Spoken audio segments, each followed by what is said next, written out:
What's going on? What a fun little show.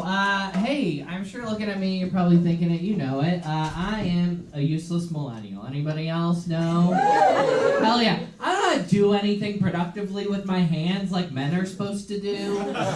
I just know like life hacks that I use for every problem I encounter. So like an example is like not that long ago my car wouldn't start. And I don't know how that works, so I did the first thing my millennial brain knows to do, which was I, like, literally got out of my car and just started counting to 10. I was like, I'm making my car a little timeout, you know? Maybe I said something to it that hurt its feelings. I've heard of voice activation. It's a real thing. I did just pump gas into it. I don't like doing things right after I get full. Maybe that's I don't know, okay? I got back in and tried to start, nothing happened, so I did the next thing I know to do, which was I took the key out and just started blowing into the ignition like an NES. I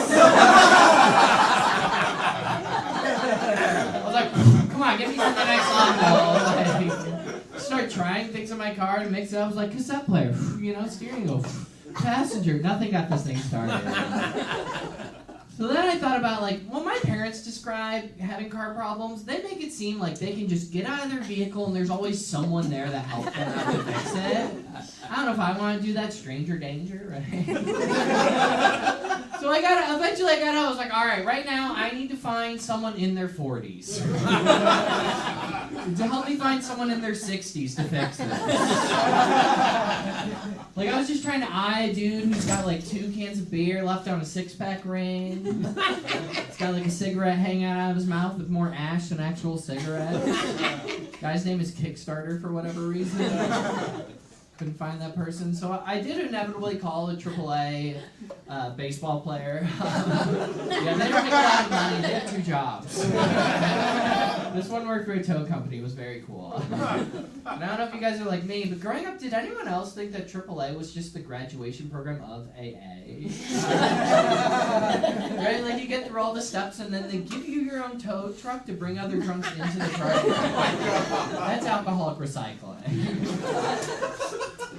I got there, he had great news, thankfully. He's like, yeah, your car's not starting because your battery is dead. And I was like, that's amazing. I didn't even know I had an electric vehicle. This is awesome.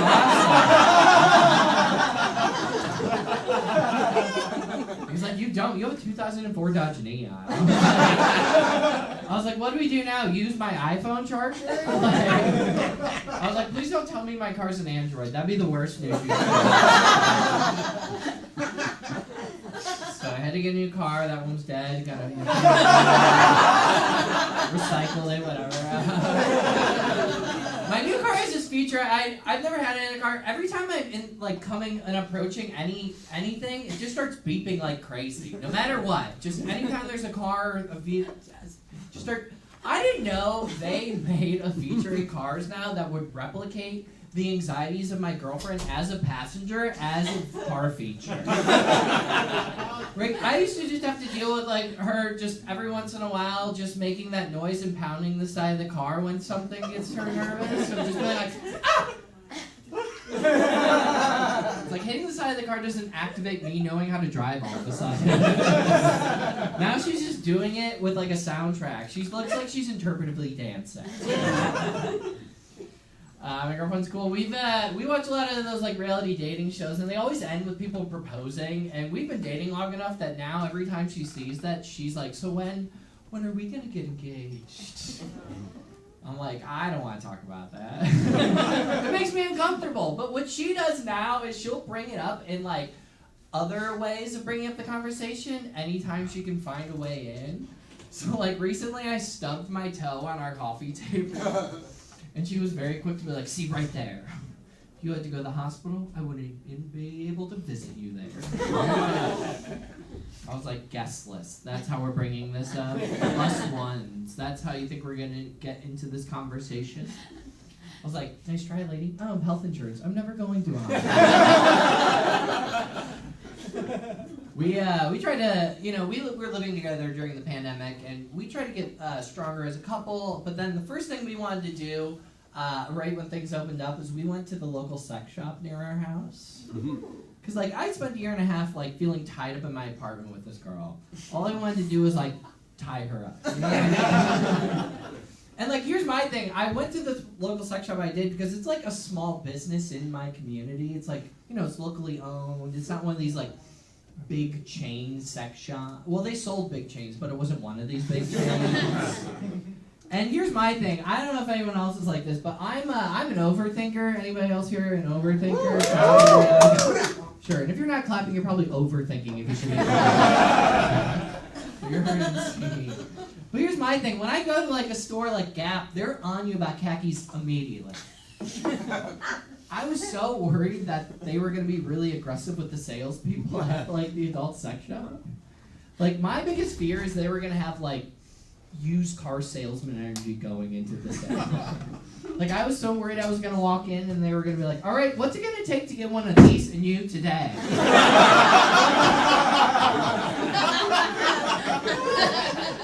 How do you guys check for credit scores here? No, thank you. Being on the apps, or you know, like on TikTok and all these dumb apps, I had to get off TikTok recently. It's disgusting. That's a gross app. Like any other guy, probably clap if you agree. I can't get through the app without it being like becoming a billboard for OnlyFans sometimes. And I feel like when I first got on it, that was not my goal with it. Like the algorithms forced this on me. I got into TikTok to learn to be better at golf. And TikTok's algorithm, I feel like, went from like golf tips, swinging, swingers. And now I can't come unless I see a pineapple. It's very frustrating. Like I went from like sand traps to thirst traps way too quickly. Alright, I like that line way more than you gave it credit. I'll fix that first. Here's what the last thing I'll say is I love seeing creators on there that I feel like are mix of like clashes of their personalities, like it doesn't make sense. Like, there's this guy on there that's a really Republican pothead, that's his thing. Like, he sells t-shirts that say, like, I smoke grass and kick ass. Like, it doesn't vibe with me, but I follow it. He'll do, like, conservative weed challenges. Like, one is he made an edible in the shape of a bald eagle.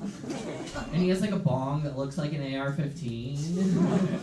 So, when I didn't know that Republicans were smoking weed like this. So, when I saw that, it made me think of this. This is the only impression I do. So this is my impression of a really Republican pothead asking their other Republican pothead to pass a blunt that they haven't passed in a really long time.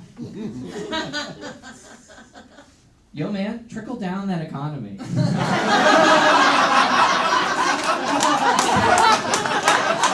It's a joke for potheads and fans of Ronald Reagan. It's for everybody. And I trickled it into this room, and I'm happy about that. Okay. My name's Tyler. You guys have been amazing.